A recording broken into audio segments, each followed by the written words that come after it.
We're here with Linwood Women's Basketball head coach Tony Francis. Coach, overall thoughts on the game? As far as energy, effort, focus, I thought in particular the first half was one of our better halves, if not the best half we've had so far this season. And it's a good time to have it start happening, as we're getting ready for postseason play. I thought we shared the ball really well. I thought we were energetic on defense, did a lot of talking, with young teams in this day and age, in our society, in this day and age of the game, young teams, your offense dictates your defense. And I'm trying to get them to understand your defense should dictate the offense. And I thought we showed a little bit of that tonight. And, Jade, I was just telling Jade coming up here, she didn't score a lot of points, but she only had one turnover in a game where we're trying to create tempo. And a lot of times when we're trying to push the ball, we get crazy with the basketball and throw it all over the gym and don't value it. We only had 11 turnovers tonight, 19 assists, 11 turnovers. Really, really proud of them for that. Coach, speaking of defending, you guys just seem to get through those ball screens almost with ease. Was that something you guys were stressing this week, or is it just that time of the year, like you said, that they're starting to click? Well, I think it's a combination. When you have the injuries and the sicknesses and everything we've had throughout this second semester, it's hard to put a lineup on the floor that can gel. Because it's different positions. You guys know that. And so now we're maybe trying to get them to gel a little bit. But we are putting, I think in this day and age of basketball, ball screen defense is critically important.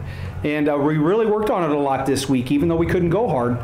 We worked on it. We talked about it. We had a couple different defenses, ball screen defenses that we came into the game with in our report, and they did it. When we can get down and defend the perimeter, when we can make people get in a little bit of a hurry, I think it bodes well for us.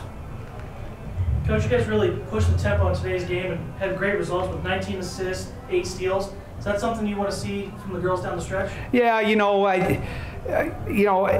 I want to see that, and here's another thing I want to see. You take a player like Tanya Meyer. She tomorrow in the phone call, she's going to be, talked about as a player of the year, first team all conference.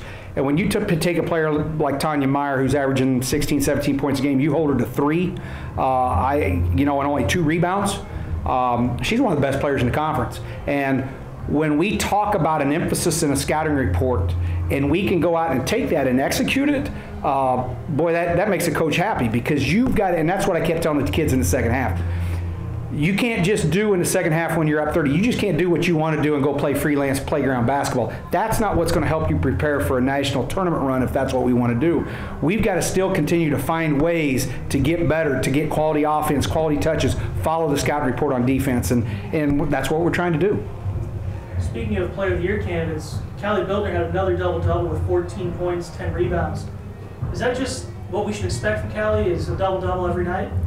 I think that's unfair when you put that on that kid. She does it in an effortless way. Really. You look at her and it's like, well, she's not quick, even though she thinks she can put the ball on the floor now. I thought Callie passed up some open looks tonight. She was very efficient. 14 points on 8 shots. That's pretty efficient offensive basketball. And it's hard you can't double team her. She gets offensive board stick back. She shoots the 3. She passes the ball well. She was diving from the high post in the first half. When we got the ball down the low post to Gabby, I thought Gabby made a couple really nice passes.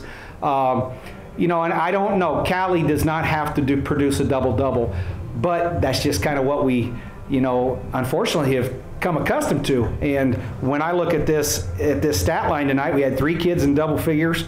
We had a 4th in Jerica Butler that was a point away, and you had your starting point guard, Lindsay Medlin, playing conservative minutes because of her sickness. So we've got to get this kind of distribution throughout the lineup for us to be really effective. Coach, obviously, like you said, going into postseason, you guys want to be at the top of your game.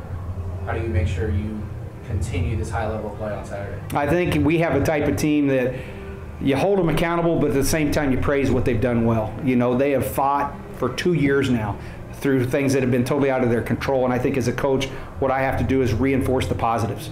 And I think that's a key, another key that I look at when I look at this stat sheet, Gabby was efficient. She had her 18 points, but somebody that I think you need to mention is Lexi Moe.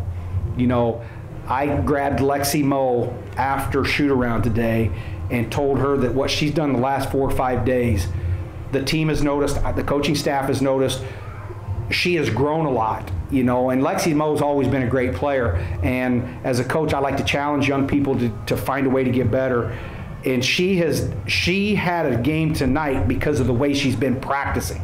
She has practiced so well, and she went out, and boy, she was really productive. Not just the 15 points and not just the 8 boards, but she was defending Tanya Meyer quite a bit tonight.